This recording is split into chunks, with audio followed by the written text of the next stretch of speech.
अस्सलामुअलैकुम, कैसे हैं आप सब? उम्मीद है कि सब ठीक होंगे और अपनी फैमिलीज़ के साथ सेफ होंगे। अल्हम्दुलिल्लाह मैं भी बिल्कुल ठीक हूँ। आप सबकी दुआ और सपोर्ट का बहुत-बहुत शुक्रिया। तो जी फाइनली पता चल ही गया कि निशा के अब्बा की परेशानी क्या है। इस पे बात करेंगे और नई नवेली दुल्हन का ससुराल में पहला बुखार, पहली बार हुई तबीयत ख़राब। असल कहानी क्या है? असल वजह क्या है? नेहा का मूड इतना ऑफ क्यों है? कैंची की तरह तेज़ चलने वाली ज़ुबान एकदम उसमें ठहराव कैसे आ गया? और हर कंटेंट को मैडम निशा ही क्यों कैश कर रही हैं?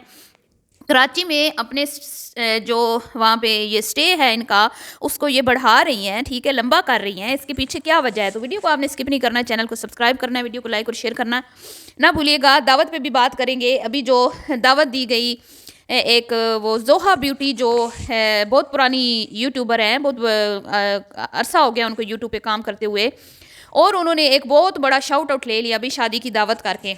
लेकिन ऐसे शाउट आउट का मुझे नहीं लगता कि कोई फ़ायदा हासिल होता है। पहले भी तो वो फुप्पो बेचारी जो है वो शाउट आउट के चक्कर में कितनी बेचारी तारीफ़ों के, झूठे तारीफ़ों के उसको बेचारी को पुल बांधने पड़ रहे हैं। और वो शाइस्ता मैडम जब इन पे इतने गंदे गंदे इल्ज़ाम लगा रही थी तो ये खुद तो खामोश रही ना। तो इनके अब्बा हजूर सामने आके उसने जवाब दिया कि भाई तुम कौन होती हो मेरे करैक्टर पे बात करने वाली, मेरी बेटियों के करैक्टर को उछालने वाली हैं। उसने तो निशा के बारे में पता नहीं क्या कुछ कह दिया था। तो किसी ने आके यहाँ पे उसको जवाब नहीं दिया। लेकिन वो फुप्पो जो है, उसको फुप्पो बनना जो है ना, मतलब शाउट आउट के चक्कर में ही वो फुप्पो बनी, इनके घर शाउट आउट लेने आई, फिर इनको वो ऐसी चिपकी च्युइंगम की तरह के, बस अब वो पक्की चिपक ही गई है इनको। हर बात में अदनान भतीजे की शॉपिंग की, भैया के लिए शॉपिंग की, दुल्हन के लिए शॉपिंग की, मेरी भतीजियाँ बड़ी प्यारी लग रही थी, किसने कहा कि वो अच्छी नहीं लग रही थी, बड़ा प्यारा उनको पोलर वाली ने तैयार किया था। तो वो बेचारी सुबह शाम उन्हीं के गीत गाती रहती हैं, सुबह शाम उन पे कंटेंट बनाती रहती हैं, सुबह शाम नेहा निशा अदनान मेरा भाई हैं सदके वारी, क्योंकि उसको बेचारी को पता है कि मैंने जिस फैमिली से शाउट आउट लिया है ना, इस फैमिली की वजह से 4 लोग मुझे देखने आते हैं, और अगर मैंने इस फैमिली का नाम ज़िक्र ना किया तो मेरे व्यूज़ नहीं आने। तो बेचारी हर वीडियो के टाइटल में उन्हीं का ज़िक्र करती है, उन्हीं के टाइटल लगाती है, बेचारी क्या करे अब? जैसे ही ये इनके टाइटल लगाना छोड़ेगी, आप देखिएगा इस उसकी वीडियो नहीं चलनी। तो ये होता है शाउट आउट का नुकसान। तो बेहतर होता है कि इंसान अपनी मेहनत अपने बलबूते पर सोशल मीडिया पे कामयाबी हासिल करे, जो कि रिलायबल होती है, और वो आपकी खुद की ऑडियंस होती है, जो आपसे जुड़ती है, आपसे प्यार करती है। वो आपके कंटेंट को देखने के लिए आती है, ना कि नेहा, निशा, अदनान और क्या कहते हैं, भैया, और भैया के हेटर्स को जवाब, और निशा नेहा के हेटर्स को जवाब, और कमेंट करने वालों को जवाब, और नताशा शाइस्ता मैडम कुछ कही जा रही है, उधर फुप्पी मुँह भर-भर के उसको गालियाँ दे रही है, उसको जवाब दे रही है, और इधर से फूफी के भैया साहब और भतीजा साहब और भतीजियाँ साहिबा सब के सब चुप के रोज़े रख के बैठी हुई हैं। तो ये होते हैं शाउट आउट लेने के नुकसानात। अब ज़ोहा ब्यूटी जो काफ़ी अरसे से यूट्यूब पे, इनसे भी जब मतलब कि उनको भी 4-5 साल हो गए सोशल मीडिया पे काम करते हुए, कोई नई नहीं है। हमारा देखा भाला चेहरा है, और एक टाइम था जब उस सितारा यासीन के अगेंस्ट रिएक्शन वीडियोज़ भी बनाती थी। अब पता नहीं बनाती हैं कि नहीं बनाती। तो उन्होंने इनको अपने घर में दावत पे बिरयानी खिलाई बुलाकर, और निशा से शाउट आउट लिया, यानी कि पाक विलेज फूड से शाउट आउट लिया उन्होंने अपने चैनल के लिए। तो बेचारी शाइस्ता ने भी तो एक शाउट आउट लिया था ना, इतनी बड़ी कुर्बानी देकर अपना नाम उस चाइना के शाहरुख के साथ जोड़कर, ठीक है। उस बेचारी ने वहीं से तो इन बेचारों की जब जोड़ी बनी थी ना, अंकल जी की और शाइस्ता की, तभी तो इनको शाहरुख का नाम दिया था किसी मेरी सब्सक्राइबर ने, क्योंकि वो उस टाइम बहुत ज़्यादा दावे कर रहे थे कि भी हम शादी करके दिखाएंगे। कोई माई का लाल ऐसा नहीं है जो हमें हमारी शादी को रोक के तो दिखाओ, हम तो शादी करेंगे, आप देखेंगे हम शादी कैसे नहीं करते। इतने बड़े-बड़े दावे दोनों ने किए, इधर से अंकल जी ने भी, उधर से शाइस्ता मैडम ने भी, और वो दावों से हवा निकल गई। और मैंने तो सबसे पहले मैंने वीडियो डाली थी इस टॉपिक पर, और मैंने सबको ये बताया था कि मेरी बात आप लिख के रख लें कि ये कभी भी औरत इससे शादी नहीं करेगी, क्योंकि ये सिर्फ़ और सिर्फ़ शाउट आउट का चक्कर है, ये सिर्फ़ और सिर्फ़ लालच पे मबनी एक रिश्ता बनाया गया है, दोनों फैमिलीज़ को इसका फ़ायदा होगा।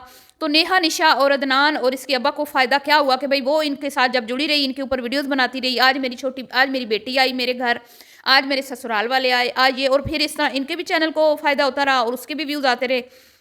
लेकिन नुकसान उस टाइम हुआ जब उसने इनके साथ नाता तोड़ा। नुकसान इनको नहीं, उसको। उसने जैसे ही इनसे नाता तोड़ा, तो जितने इनकी फ़ैन फॉलोइंग जिन्होंने उसके चैनल को सब्सक्राइब किया था, उसकी वीडियो पे व्यूज़ आते थे, धड़म से वो सारे के सारा व्यूज़ नीचे गिर गए, और वो उसका चैनल जो है ना वो ठुस हो गया, और बिल्कुल उस पे व्यूज़ नहीं आते, 2000-3000 व्यूज़ आते हैं। और वो सारे के सारे उस बंदी से नफ़रत करने लगे, और जितना उसने ज़हर उगला इस फैमिली के लिए, हर एक ने उसको बुरा भला बोला और क्या हुआ फिर उसके चैनल का कुछ भी नहीं हुआ। अब इससे बेहतर था कि वो अपनी खुद की मेहनत कर लेती। तो ये इनसे इतना घटिया तरीके से शाउट आउट ना लेती, बाबे के साथ अपना नाम ना जोड़ती, पराई औरतों को अपनी बेटियाँ ना बनाती। मतलब वो औरतें ही है ना, वो भी कौन-सी इतनी बुरी थी। तो पराए बच्चों को की माँ ना बनती तो मेरे ख़्याल में ज़्यादा बेहतर था। बहरहाल जी, उसने गलत तरीका अपनाया और मैं तो शुरू दिन से कह रही थी ये कभी भी शादी नहीं करेगी। ये जानबूझकर प्लानिंग के तहत रिश्ता जोड़ा गया और मुझे तो इस मैं तो ये भी कहती हूँ कि भई निशा ने इनसे शाउट आउट देने की उससे हो सकता है कि भी रकम भी वसूल की हो। क्योंकि निशा और फ़िरोज़ कभी भी किसी को बगैर पैसों के शाउट आउट नहीं देते। माज़ी इनका गवाह है, ये चीज़ जो है, ये चीज़ें इनके चैनल से बहुत सारे लोग हैं जिन्होंने इनके चैनल को एक्सपोज़ किया और बताया लोगों को कि भई इन्होंने हमसे हज़ारों रुपए लिए हैं, लेकिन हमें सही से शाउट आउट भी नहीं दिया। और एक वीडियो भी बड़ी इनके खिलाफ वायरल हुई थी, फ्रॉडिया ने लूट लिया, अगर आपको याद हो। तो फ़िरोज़ ने एक लड़के से भारी अमाउंट लेकर उसे शाउट आउट नहीं दिया था और उसने इसके अगेंस्ट वीडियो बनाई थी और वो वीडियो फ़िरोज़ ने डिलीट करवाने की बहुत कोशिश की थी यूट्यूब पे रिक्वेस्टें भेज-भेज के, लेकिन यूट्यूब ने इसकी वो रिक्वेस्ट जो है वो एक्सेप्ट नहीं की थी।